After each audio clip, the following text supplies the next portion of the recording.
नमस्कार। हम डिम्पल मिश्रा बिहार से बिलोंग करत बानी, गोपालगंज जिला से बानी हम। आज हमारे चैनल भारत लोकगीत पे आप सबके बहुत बहुत स्वागत बा।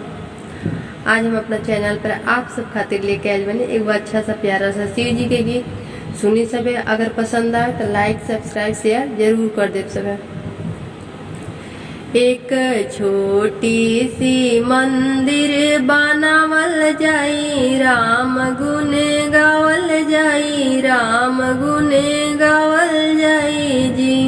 एक छोटी सी मंदिर बनावल जाई, राम गुण गावल जाई, राम गुण गावल जाई जी। केकरा ही हाथे भंगिया की गोला, केकरा ही हाथे भंगिया की गोला, केकरा ही हाथ में धारावल जाई, राम गुण गावल जाई, राम गुण गावल जाई जी। केकरा ही मुख में खिलावल जाई, राम गुण गावल जाई, राम गुण गावल जाई जी। एक छोटी सी मंदिर बनावल जाई, राम गुण गावल जाई, राम गुण गावल जाई जी।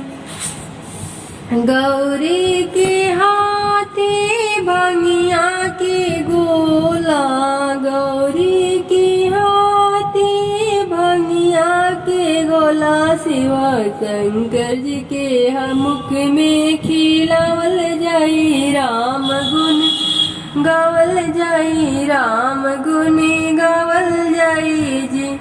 एक छोटी सी मंदिर बनावल जाई, राम गुण गावल जाई, राम गुण गावल जाई जी।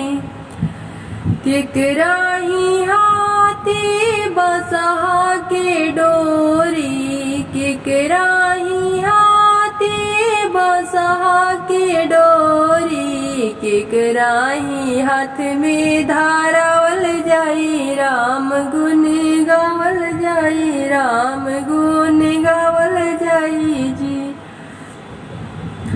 गौरी के हाथे बसहा के डोरी, गौरी के हाथे बसहा के डोरी, शिव शंकर जी के हाथ में धारावल जाई, राम गुण गावल जाई, राम गुण गावल जाई जी। एक छोटी सी मंदिर बनावल जाई, राम गुण गावल जाई, राम